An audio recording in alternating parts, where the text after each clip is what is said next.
All right, everybody. We're going to go ahead and get started today. How are we doing this Friday? Woo! Yay! It's Friday. So my name is Ashley Jones. I'm the Community Program Manager here at the Venture Center. Lift the Rock is just one of the programs we run, and I noticed a lot of new faces. Who has never been to the Venture Center? Yay! Very cool. So glad you're here. So glad you're spending time with us today. You will hear from Chauncey Pettis of the Arkansas Women's Business Center, as well as Beatrice Klokpah, who's the founder and clinical director of Noia. So a little bit first about the Venture Center, who we are, what we're about. This is our tagline: educate, collaborate, and accelerate. We educate the public about entrepreneurship and workforce development through programs just like this.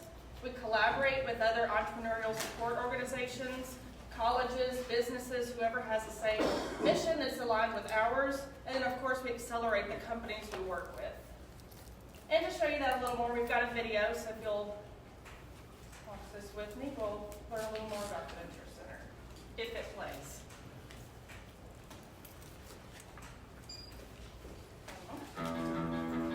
It's sometimes said it's not about what you know, but who you know.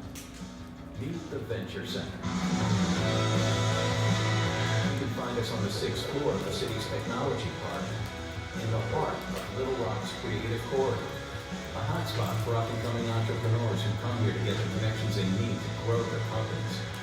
Because innovation happens here, fast. And the Venture Center was really established to really be a gateway in Central Arkansas for people who have ideas and for entrepreneurs. Also help grow the workforce, to help economic development, and to give people a true place to start. Networking events and workshops create conversation, community, and competition. While our mentorship programs connect rising professionals with seasoned executives. Our strategic partnerships bring together the best of entrepreneurial talent and resources. It's big benefits through small town connections. Mayor's cell phone number? You got it. A meeting with the governor? No problem. This is a place where entrepreneurs get stuff done with less red tape and more red carpet. Arkansas is in the tech arena. We want to grow that because we want a return on the investment by building the technology sector here in this state.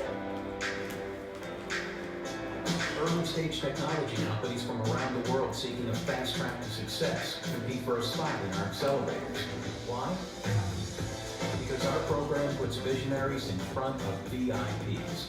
Through an immersive curriculum, these cohorts are able to evolve their companies and go-to-market strategies alongside the C-level suite executives and investors that have the clout to take them to the next level.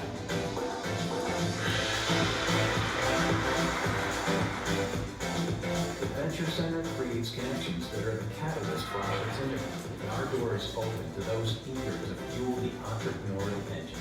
So come, introduce yourself. We'd love to meet you.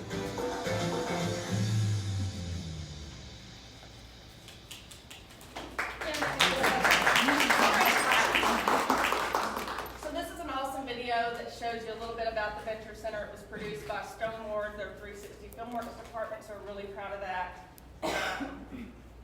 Special thanks to the Chamber. They support us in everything that we do. I think we've got some representation here. Brandon, yes, thank you for being here. And the Little Rock Tech Park. So the building itself is the Tech Park, and we are housed here on the 6th floor as the Venture Center, and so we enjoy being here and getting to use this space. And then a big thank you to Honey Baked Hams for providing lunch today. A quick run through of some programs that we've got coming up. We're really starting to pick up steam on our programming for this year. Our next workshop is with Save 10, and this workshop will be on January 28th in the Mary Good Room on the 1st floor of the Tech Park. So be sure to register for that. If you're interested in learning more about Save 10 and what it means to retire, or save at least 10% of your income for retirement. And then our next Lift the Rock will be February 21st with Haley Allgood from Startup Junkie and Stan Zalowski from Movista. So be sure to register for that as well. And then if you happen to check in, take a picture, be sure to use the hashtag VCLiftTheRock and find out all our information online and on our social channels. introduce Chauncey and we'll get started. Chauncey Pettis is the Arkansas Women's Business Center Director for Winrock International. Chauncey has over 10 years of passion and expertise in the world of entrepreneurship and small business. She's shared these passions by participating on a number of boards and committees, including Arkansas in History Selection Committee for the Arkansas Arts Center, Arkansas Black Hall of Fame Foundation, Think Big Economic Development Committee, and an integration of Central High's 60th Anniversary Committee. In 2018, she was appointed by Winrock International as the Director of the Arkansas Women's Business Center, a cooperative agreement with the U.S. Small Business Administration, where she continues her work in inspiring women-owned startups to continue chasing their dreams of entrepreneurship. AWBC facilitates a host of trainings, workshops, and one-on-one consulting sessions to help move the needle in developing a thriving entrepreneurial ecosystem for the state of Arkansas. So without further ado, please welcome Chauncey Pettis.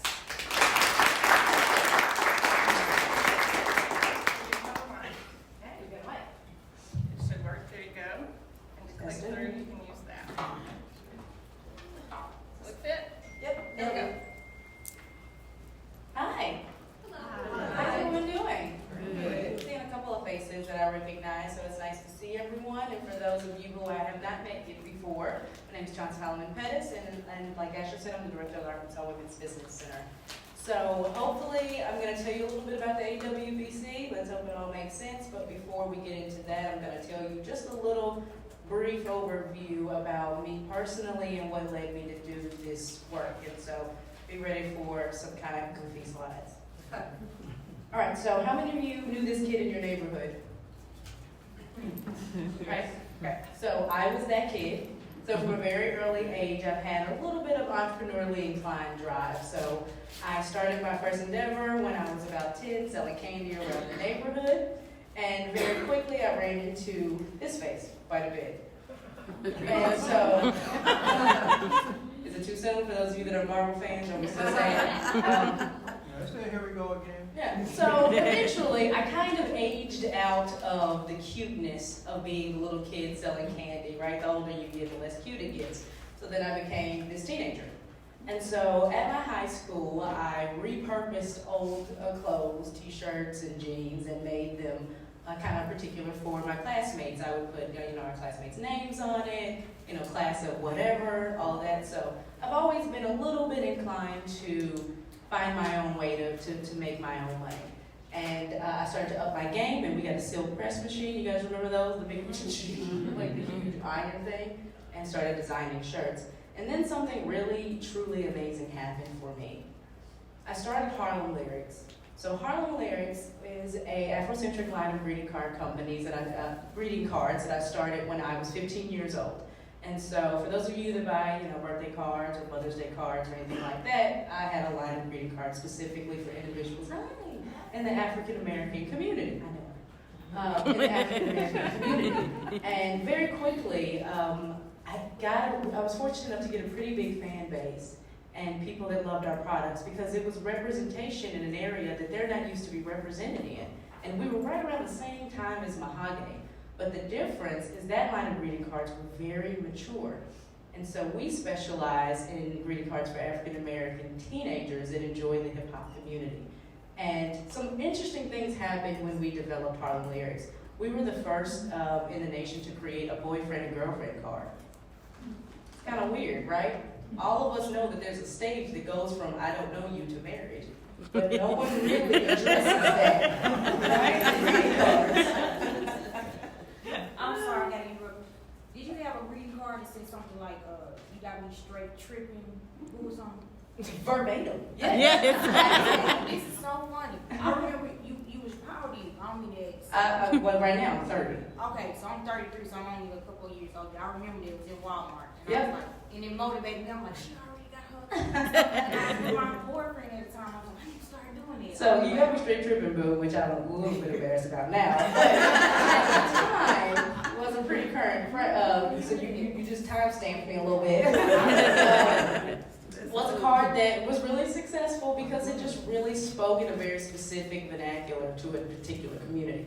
And so we realized that we could really kind of cross-pollinate that same energy across different lines of products. And so next to the line of greeting cards in the spinner rack is a line of notebooks and folders. So we expanded in different stationery. So now we also had notebooks and folders because if African American teens didn't feel represented in greeting cards, they also didn't feel represented in their school supplies. Either you had to get a generic red, blue, green color, or you did Lisa Frank or Barbie or something else. So we expanded into stationery, other stationery. We redeveloped our product line, we started getting a little bit of attention, and then we moved into apparel.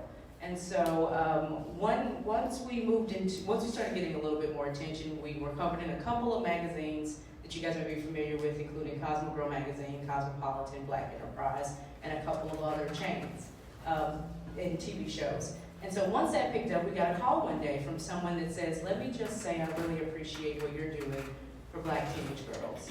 I appreciate you not only jumping out there and being an entrepreneur, but giving them a way to see themselves in product lines. I really like what you're doing. And I said, well, thank you. At this point, it really wasn't quite unheard of to get a random call from someone that likes the product line. I said, so thank you for reaching out. I really appreciate it. And I said, have a good day. And she said, I'm sorry I buried the lead. I'm actually a buyer for Macy's department stores, and I was wondering if you would be willing to come out and show us your products. And so I said, of course, I'd love to. We'll be in touch. I got off the phone. I cried. That's what it does. And shortly after, probably about 3 weeks, we flew up to present our product line to Macy's. And so one of the best pitches of my life. Everything went great. We had big banners and all of our products and all the cool stuff. Flew back and had to wait for them to respond. Longest 2 weeks of my life. And they called back and she said, I'm so sorry. Your pitch was great. It was really impressive. But the buyer for stationery, he really didn't get it. So we're not gonna be able to carry your products. And so I said, well, thank you for the opportunity. I hung up, I cried, as one does. And I called her back. I said, you know what? I just want to say thank you again for the opportunity. And I really appreciate you extending your reach to someone like me in Arkansas to see if you sell our products. And she said, no problem. I really loved them. I just hated it didn't work out. And I said, so real quick, what do you buy? You said you were a buyer. And she said, well, I buy junior girls apparel. And she was like, I'd love to have your products, but you don't make any clothing. So I said, give me a month and invite me back out, and I'll just show you just 5 t-shirt designs. If you like them, great. If you don't, no harm, no foul. So a couple months later, we were in 33 Macy's stores in Macy's East.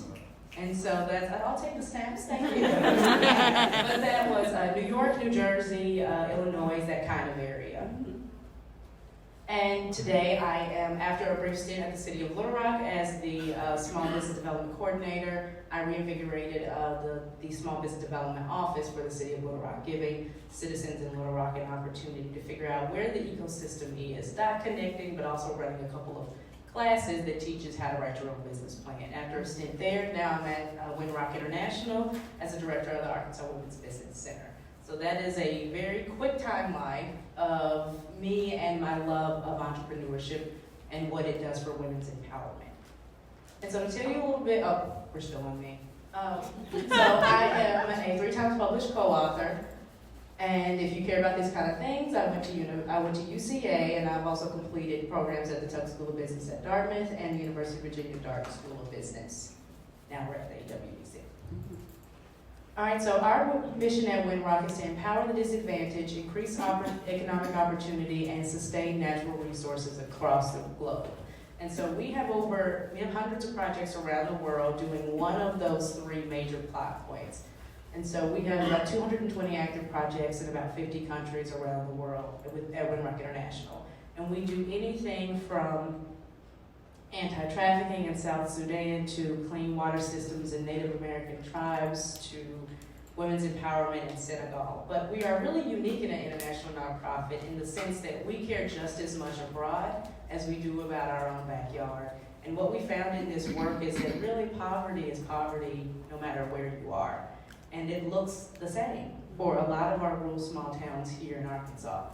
And so through the Arkansas Women's Business Center, we maintain our domestic footprint here and quite a few of our other U.S. program-based projects.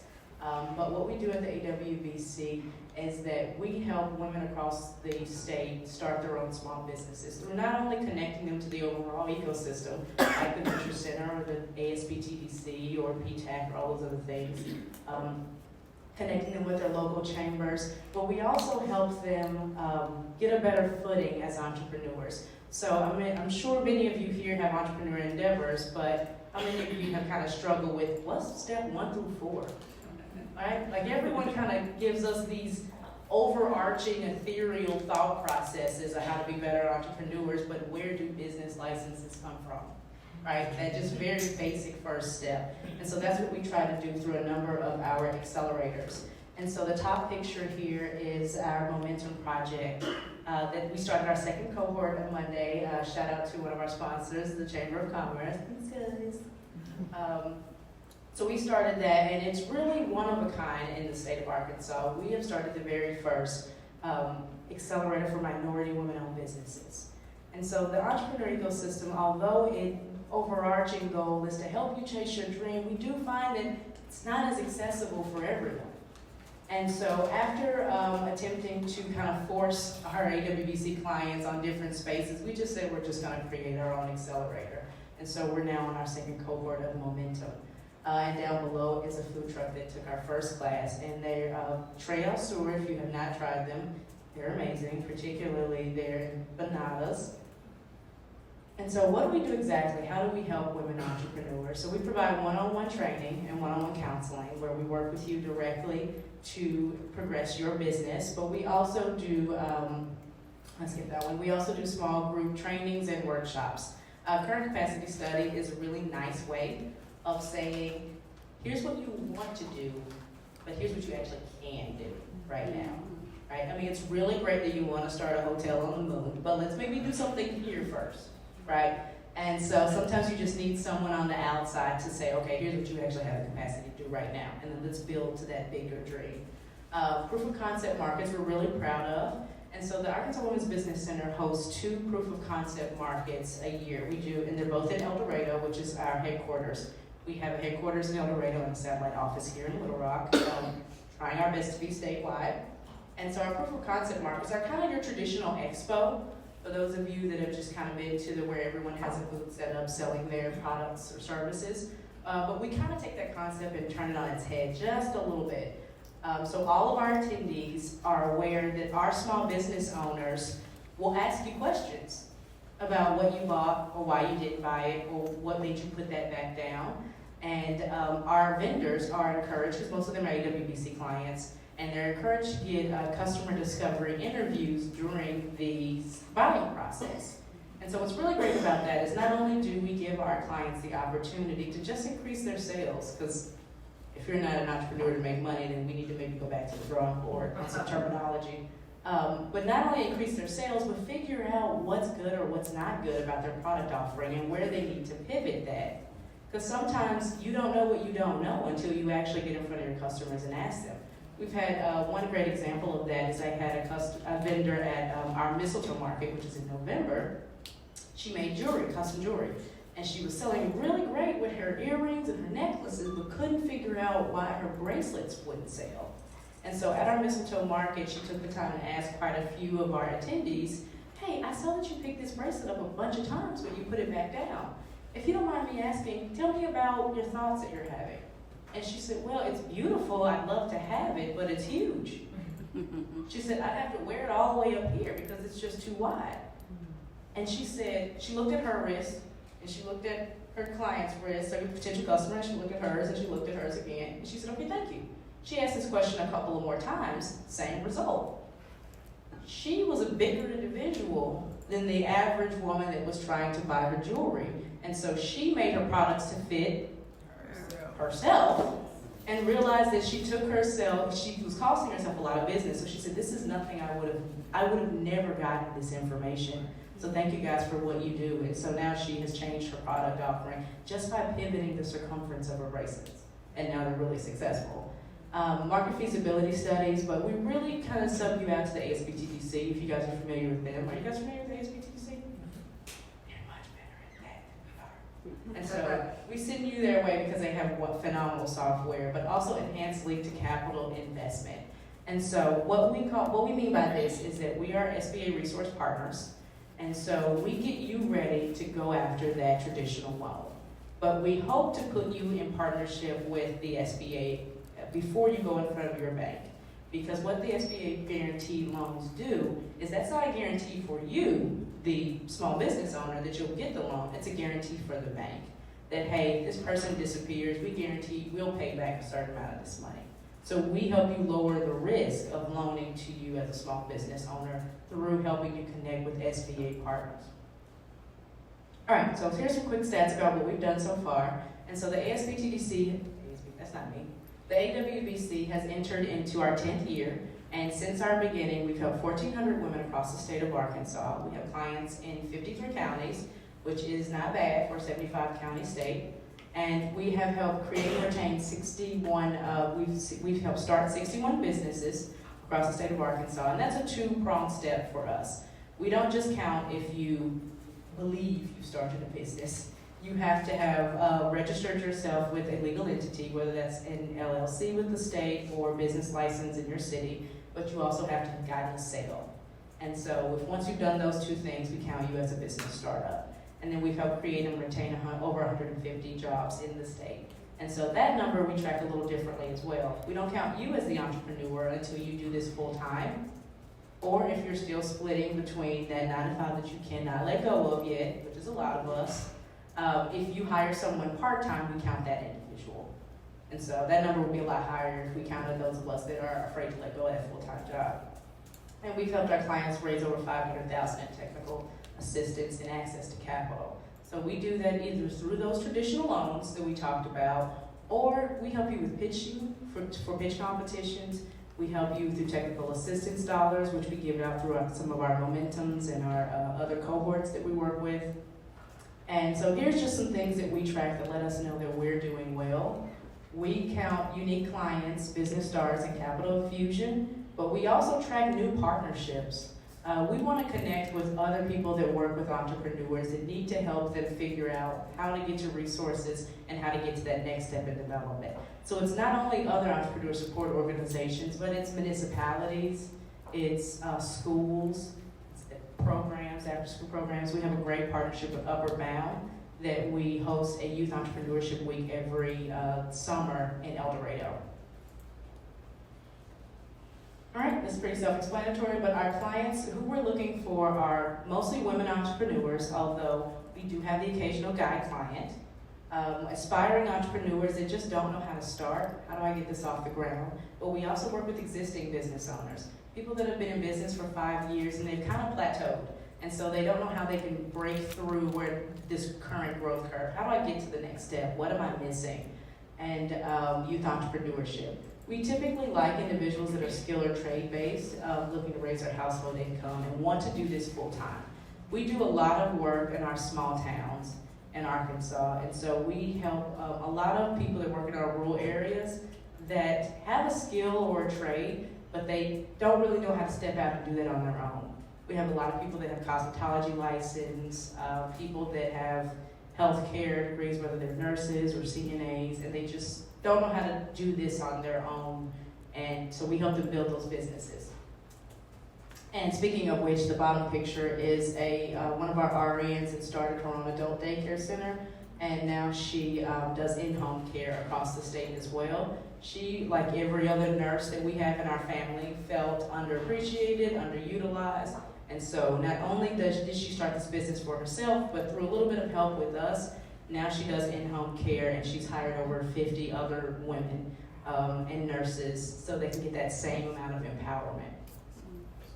We're really proud of that. Yes.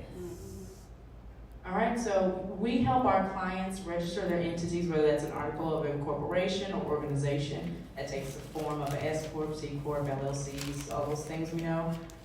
Making sure they have the necessary licenses and certifications to do the work that they're doing. So how many of us have like that uncle or that dad that's like a handyman and it goes in people's houses but doesn't really have the credentials to do that, so you just kind of pray they don't break anything? because they don't have a license to do this or any type of insurance. So we try to help avoid those pitfalls.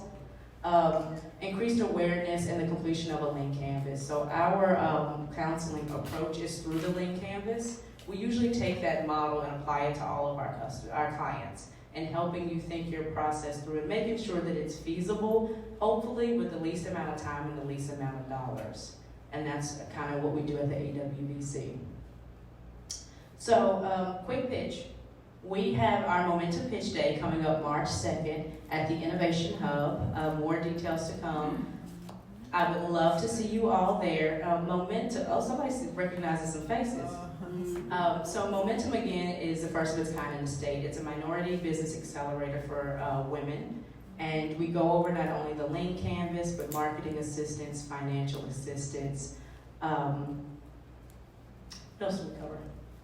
Basic financials and pitching. And so they take that knowledge over 5 weeks and then they pitch to an audience to determine which one of them will receive $1,000 of startup capital. And so we're really excited about this class. This is our second rendition of Momentum. And again, thanks to our sponsors, the Banco ZK and the Rock Regional Chamber of Commerce. So I hope to see you guys for our Momentum Pitch Day. Any questions? What time? I'm gonna go to college. Oh, okay, fair enough.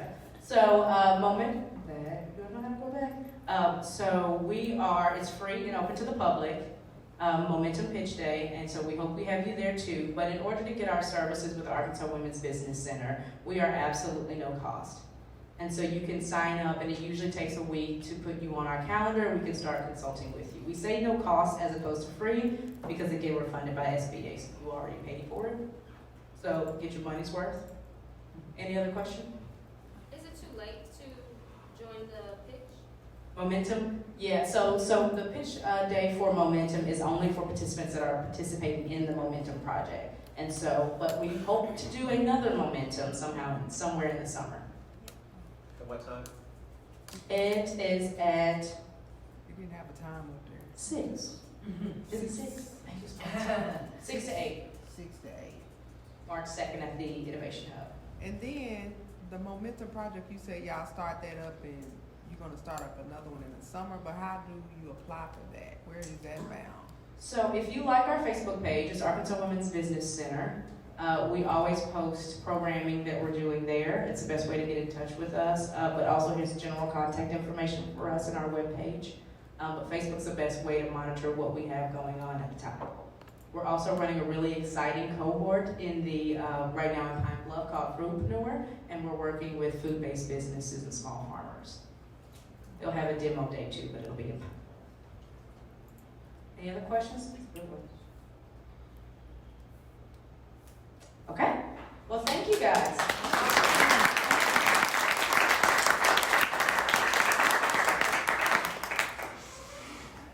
Thank you, Ms. Chauncey. Thank you.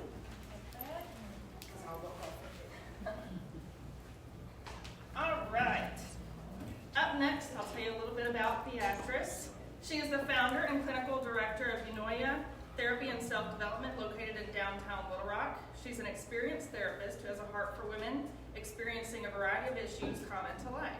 She brings a no-nonsense approach to therapy with a lot of empathy, insight, and experience. Beatrice's range of therapy has been proven in her work with the chronically ill, working professionals, medical providers, survivors of domestic violence, and the homeless. So please welcome Beatrice Klokpah.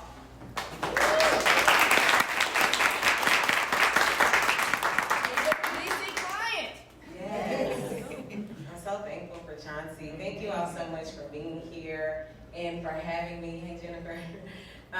Again, my name is Beatrice Klokpah, and I am the owner and clinical director of Unoya Therapy and Self-Development.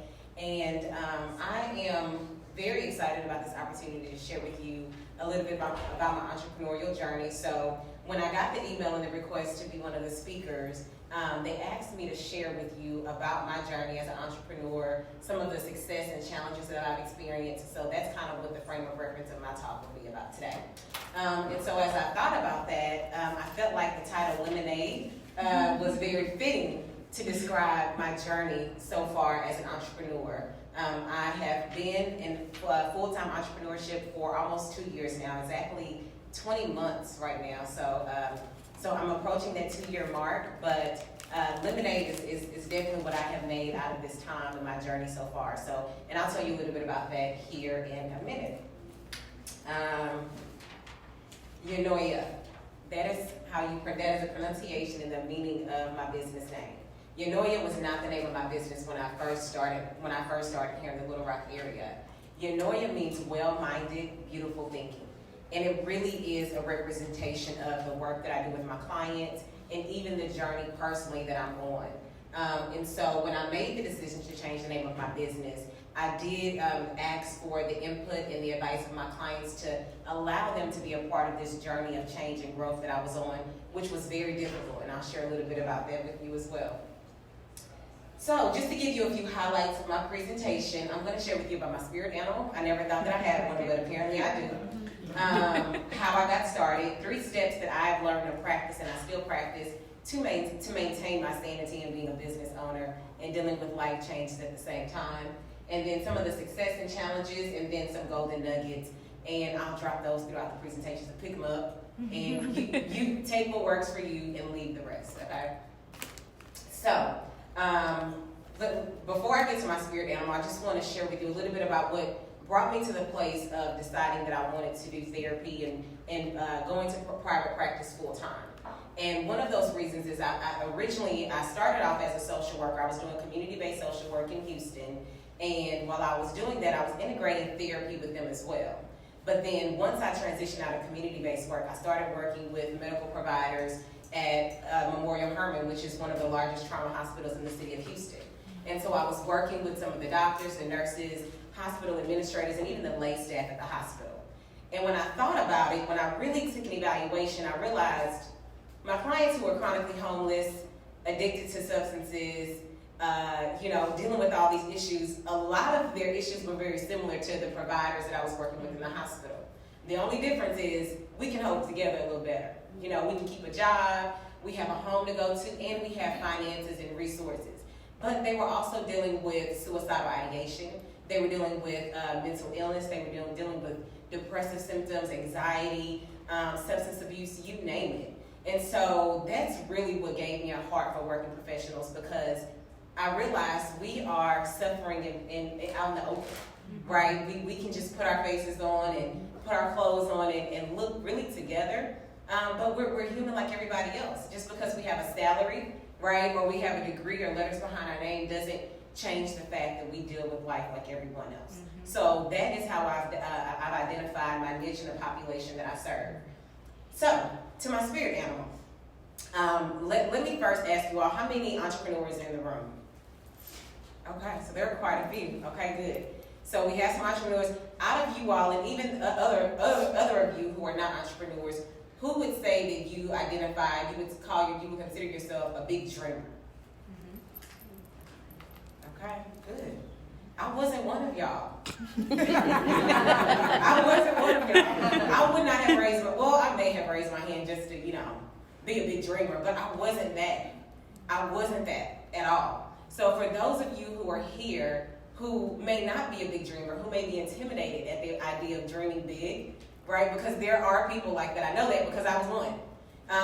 But if you struggle with this idea about dreaming big and wanting, more for yourself, then I really think that I hope that my story will inspire you. So I'll tell you a quick story. One day I was out walking my dog.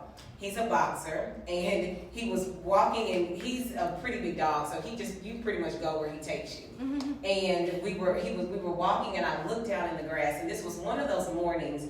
You entrepreneurs understand what those mornings are like when you don't know what you're going to do with your day. You probably don't have any clients lined up, no business or anything really planned. And you're trying to figure out how to make this a productive day so you don't beat yourself up by 12 o'clock because you suck and you're unproductive, right? All those different thoughts that we think to ourselves. And so I was walking my dog, looking at the concrete, and one lesson that I have learned in this journey is to always be open and looking for opportunity to learn outside of myself. Because when I find myself in that space where I am struggling to, figure out what's the next best thing for me to do, I start obsessing with my thoughts, and I start beating myself up. And so a key for me is to always look for ways to get wisdom outside of myself, because my best thinking keeps me in compulsive and obsessive thinking that doesn't get me anywhere, right? So while I was walking, my dog was in the grass, and this grass had not been cut. It wasn't freshly cut. And I looked down, and in this grass that was not high, but it was relatively high, I saw an ant. And I thought, it shocked the crap out of me. And I thought, how on earth do I see an ant in this grass? A little bitty ant. And at that moment, I knew that that was God communicating to me, and he wanted me to know something about me. And I had been praying. I'm a very spiritual person, and so I was praying and, really trying to get into this place where I can be confident and be secure in who I am, and really be able to step out and be the entrepreneur that I want to be, so that I can help other people. And so when I hurried and got my dog together, and I ran home, and I looked up, what is the meaning of an ant? And so when I looked up, I found some proverbs about ants, and it says that ants are one of the 4 smallest creatures on this earth, but it's one of the strongest. Right? And so ants are also, thinking about that proverb and some of the other things that I read about ants also are planners. They are in community, right? They have foresight. They're small, but they're mighty, right? They run in groups. And so those are just a few things that really helped me. And I go back to when I think about when I'm struggling with my value, my purpose, and really getting out of stuck thinking, which sometimes I really find myself in sometimes, which is these 3 steps that I have discovered that really help me get out of that obsessive thinking that a lot of us as entrepreneurs find ourselves in. So when I moved here, I'll just share a little bit with you, which I share with my clients as well, who helped me in the process of rebranding my business. When I relocated here from Houston, I was going through a major life change, i.e. divorce, okay? And here I am, a therapist, I'm helping people, and my life is just completely falling apart, right? So when you're an entrepreneur and then moving from the city of Houston, where it's easy to never run into anybody twice. And Little Rock is very small, so I was adjusting to this idea of, I know no one here, I'm an entrepreneur, I'm a therapist, and I'm dealing with all of this craziness in my life. I mean, it was Wahala. And so I'm also West African, so I feel a lot of bad lingo out there, just comes out. But I was dealing with the life changes, being an entrepreneur full time, stress, anxiety, fear, and then on top of that, trying to develop myself professionally so that I can provide good quality care, keep my head together, right, so that I can be present with my clients. So I'll share with you some 3 steps that I have learned and that I still try to maintain to this day to help me stay sane. The first step is to admit my powerlessness over my stinking thinking and behaviors that get me stuck. That's that obsessive thinking that I find myself in, okay? And so when I do that first step, I realize that's where I realize when I'm in that obsessive thinking, where I'm beating myself up, maybe because I wasn't as productive on a certain day, or that I was so overwhelmed or intimidated by something that I needed to do that I found everything else to do, right? So when I find myself there, I practice that first step. The second step that I go to is practice the belief that God can restore my thinking and my behavior. So that's more just awareness that I learned to grow in and to make sure that I can decrease my obsessive thinking about marketing, the bottom line, being present with my clients, and really moving on to step 3 and making a conscious decision to turn my will and my life over to the care of God. Because when you're an entrepreneur, especially when you're in a service-based business, you can't make anybody be your client. You can't make anyone come back, right? So I had to learn very quickly that all I can do is do my best on any given day, right? And my output that day may not be as high as it could be on another day, depending on what I was going through, or even now what I'm dealing with. So that obsessive thinking, I have to have awareness about it. And then I find myself in a space where I'm telling God, I know, all I can do is do my best, and I have to leave the outcome up to you, and that I believe that the way things are supposed to happen, that's how they will happen. And then step 3 really is where I decide that I do very short, simple prayers. Those things help me stay grounded. Now, these are not things that you necessarily have to use, but this has been a framework for me that has really been a gift to my life to help me really learn how to strike some balance in my life. And then on top of that, I have developed community here. That's a picture of me and my friend Melanie. And she is one of a small group of ladies that I have developed a very strong community with here that are like family for me, and I'm thankful for that. I've also joined the Junior League of Little Rock, which has been a great decision for me professionally. Just serving and connecting with other like-minded women as business owners, I think that it's good for us to have that balance. Remember, ants live in community, right? So, and they thrive in community. So I had community personally for my social life, and then I also had an outlet for myself professionally. And the Junior League also provides some social outlets as well, but it's been great professionally and getting involved and learning this community. And then the last thing, you see that there's a record there. I love music, and so music has always been a way for me to stay grounded and focused when I'm really having a hard time. I love live music, and I love that about Little Rock. You have live music here like all the time, and it's typically free, and every time I'm there trying to twirl, okay? I love it. So, strategy for growth and reach. So, two main successes that I want to share with you that I was able to accomplish. Within the 10 months of being in business, I was able to start taking a salary for myself consistently every month, and I've continued to be able to do that. And so I'm very, very, very thankful for that. Thank you. That has been amazing for me and has helped me keep my business sustainable. The second thing is that I had a goal of a number of clients that I wanted to see every week. And I was able to reach that number and for the most part be able to consistently maintain that as well, which has helped my business remain viable.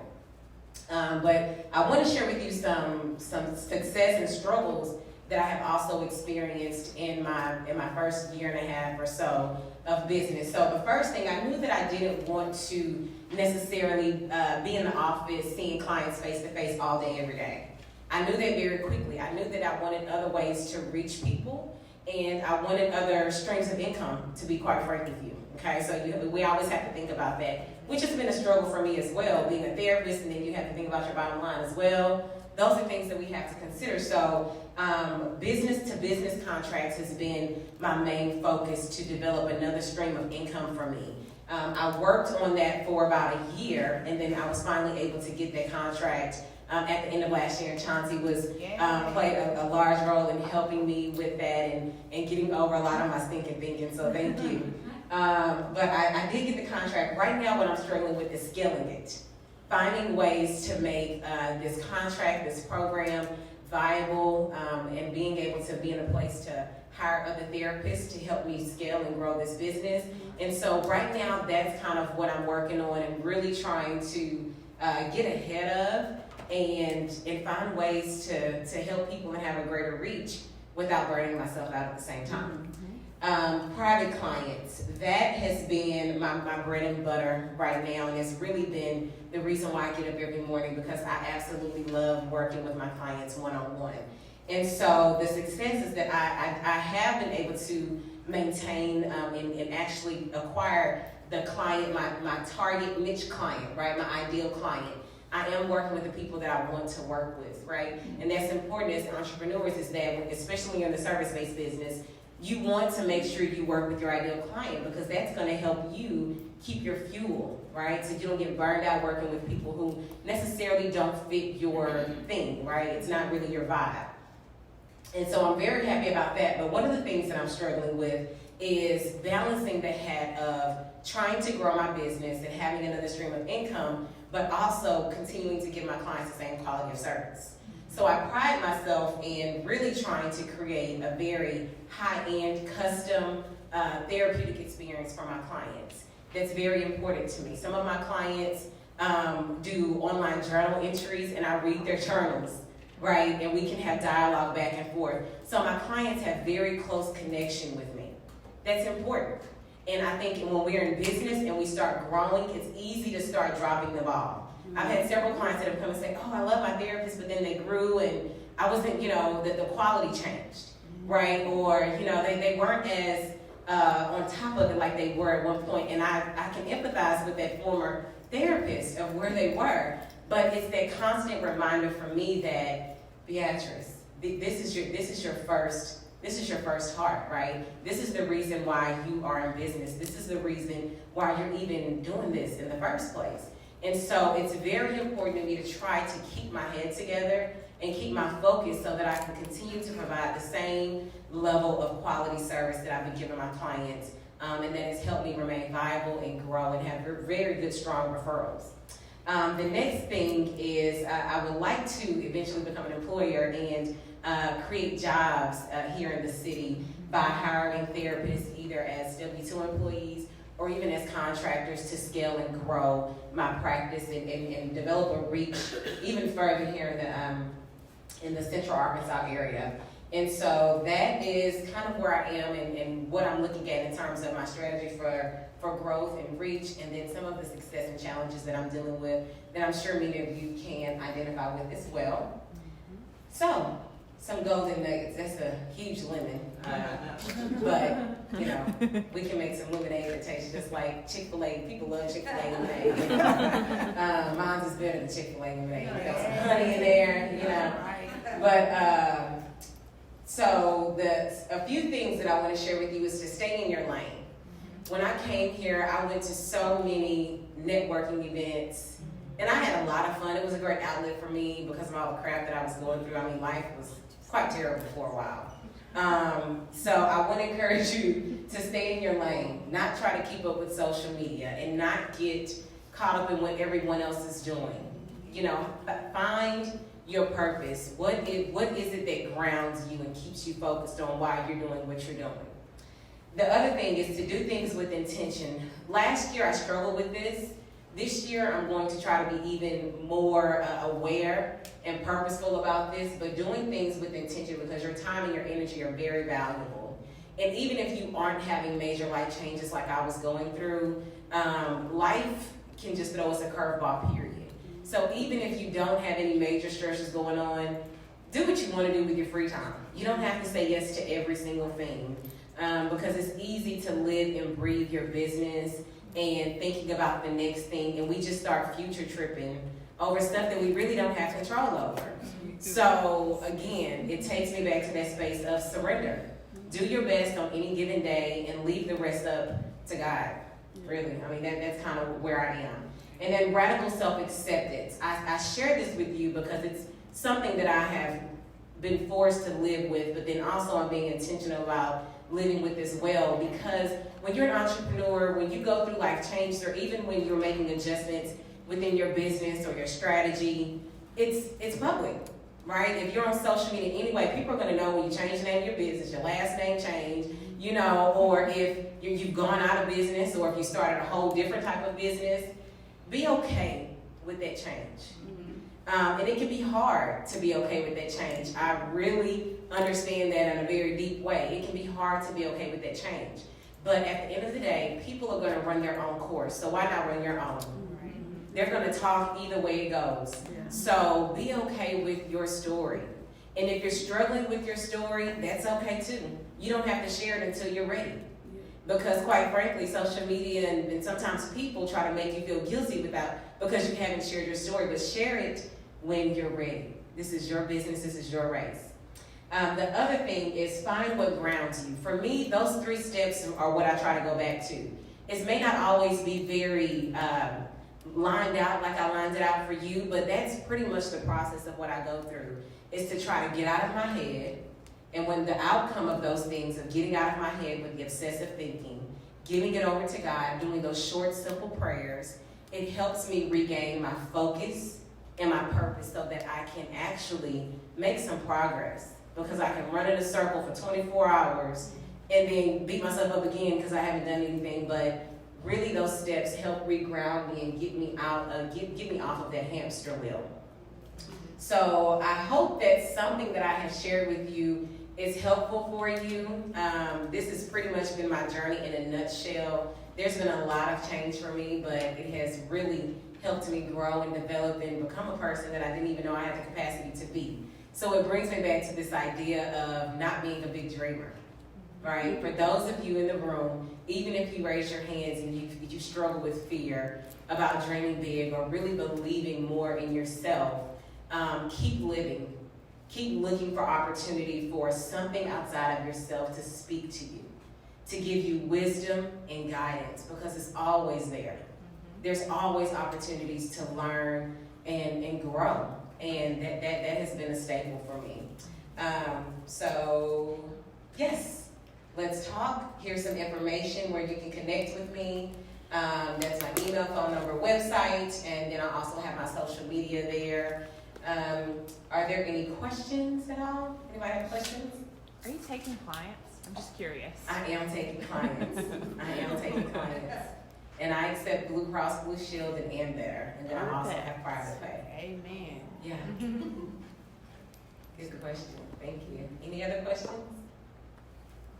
Do you have business cards on you? I do have some business cards. Because I have a Yeah. business that I have people that I need to hand cards out to. So. Okay.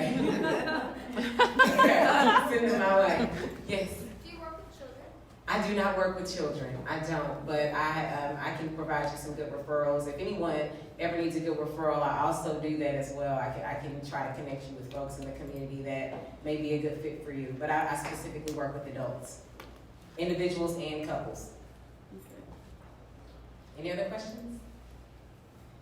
Chauncey? So, working with a lot of entrepreneurs, did you ever struggle with your pricing? Because a lot of service-based entrepreneurs have a hard time figuring out what you should charge, or even particularly those of you that are very empathetic. I don't struggle with that, but for those of you that are, it feels like you got to give so much away before you start finding out a way to charge. So how did you get over that hurdle, if that was ever a hurdle of yours? It was a hurdle for me.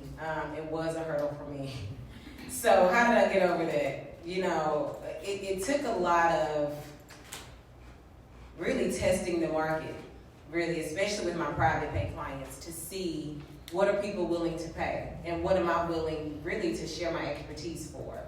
And so once I started testing my price in the market, even if it was a little bit above what other therapists are charging, I really feel like I know that I provide a good quality service. So, I mean, it's just worked for me. So I had to step out there and charge what I want to charge, what I feel like I'm worth. And just get the feedback from your clients. And I had to be okay if there were some people who could not afford to see me. That they're not your target client, and that is okay. That's okay.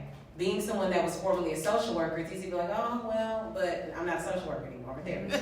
So, you know, it was a mind shift. I had to really change my thinking, so I had to jump out there and try it, and then be okay if people walked away, and then try to provide them good quality referrals. Yeah. I commend you on that. Yeah, thank you. Okay. Thank you. I appreciate it.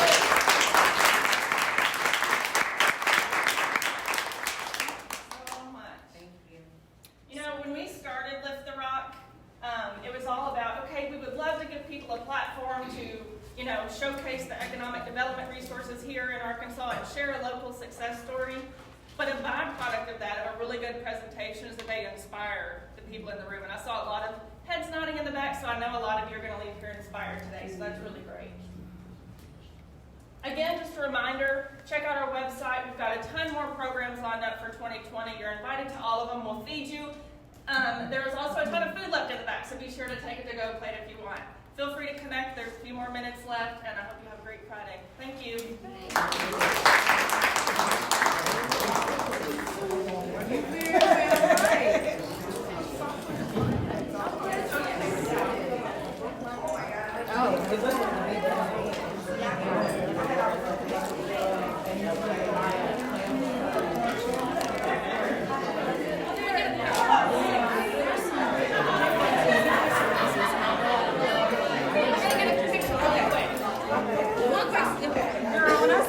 Because I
was that part. It's like,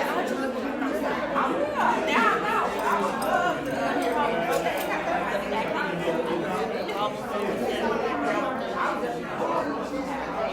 but you know, you're continue on. But I'm glad you stay tuned. Yeah, I'm that's what I can. Okay.